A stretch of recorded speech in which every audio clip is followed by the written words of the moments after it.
This country has so many trees and many rivers, and everything here is pure and natural. There's no water pollution, no land pollution, and no air pollution. And guess what? This country is the only carbon negative nation in the world. And yes, this is my country, Bhutan. And do you wonder how did Bhutan become the first carbon negative nation in the world? Well, let me tell you this.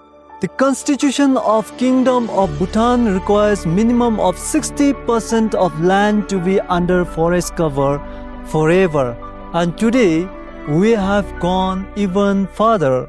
More than 70% of land is under forest cover, and this forest cover acts as a natural carbon fighters which absorbs more carbon dioxide than the entire country emits.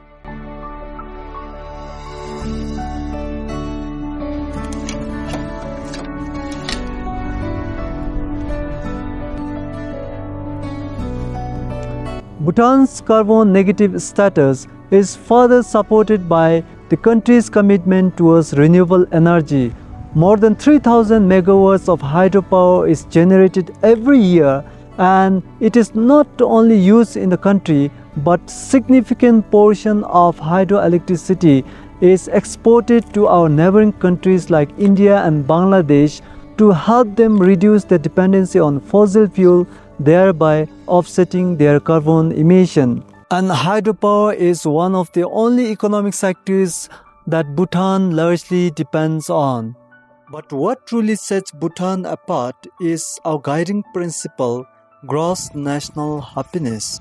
Well, gross national happiness is the conceptual framework that has guided Bhutan's development process ever since our previous king, His Majesty the Fourth King, came to the throne. That was in 1972. Our fourth king famously pronounced that for Bhutan, gross national happiness is more important than gross national product.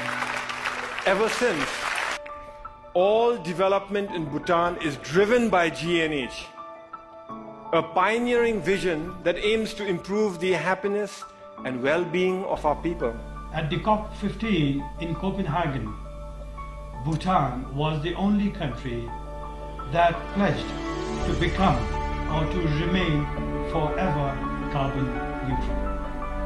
Even as industrialization is taking place in our country, albeit in limited ways, even as agriculture is expanding and urbanization is a reality in Bhutan and population is growing, we have become today more green than we ever were.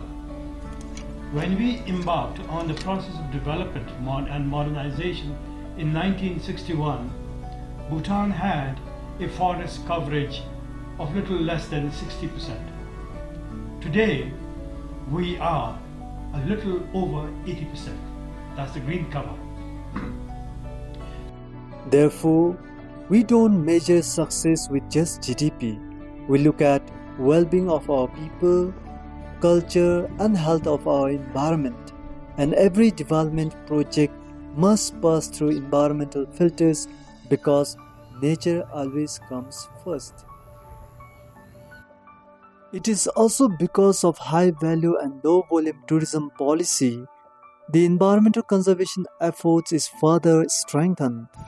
Through ecotourism and local conservation efforts, communities plays an important role in keeping our Bhutan green and thriving.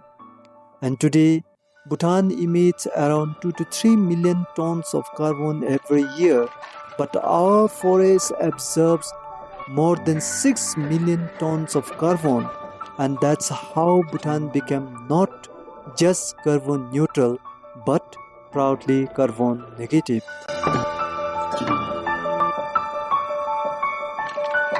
And that's all for today. See you tomorrow.